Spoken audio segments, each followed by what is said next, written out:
Iran అణు కేంద్రాలపై America జరిపిన దాడుల్లో ఇరాన్కు జరిగిన నష్టంపై పెంటగాన్కు చెందిన డిఫెన్స్ ఇంటెలిజెన్స్ ఏజెన్సీ ఓ రిపోర్ట్ తయారు చేసింది.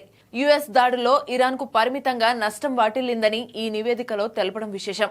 ఇరాన్లోని ఫోర్డో, నమ్తాజ్, ఇస్ఫహాన్ అణు కేంద్రాలపై B-2 స్పిరిట్ బాంబర్లతో అమెరికా భారీ దాడులు జరిపిన విషయం తెలిసిందే. ఈ దాడుల్లో ఆయా అణు కేంద్రాలు నాశనమయ్యాయని president Trump, defence secretary Pete Hegseth ప్రకటించారు. అయితే ఇంటెలిజెన్స్ నివేదికలు అందుకు వ్యతిరేకంగా ఉన్నాయి. 3 అణు కేంద్రాలు లక్ష్యంగా దాడులు చేయగా అందులో ఫోర్డో, నమ్తాజ్లు పూర్తిగా నాశనం కాలేదని నివేదికలో పేర్కొంది.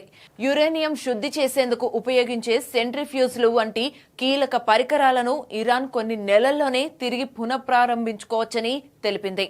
ఇక బయటకు వచ్చిన ఈ నివేదికలను వైట్ హౌస్ కూడా ధృవీకరించింది.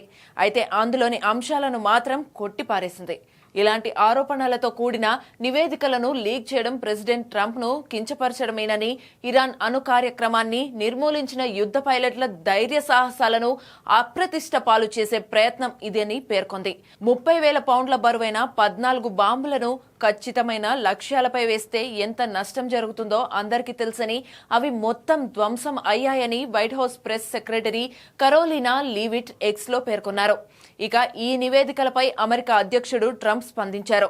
అవి నకిలీ వార్తలని పేర్కొన్న ఆయన, చరిత్రలో అత్యంత విజయవంతమైన సైనిక దాడుల తీవ్రతను తగ్గించే ప్రయత్నం ఇదన్నారు.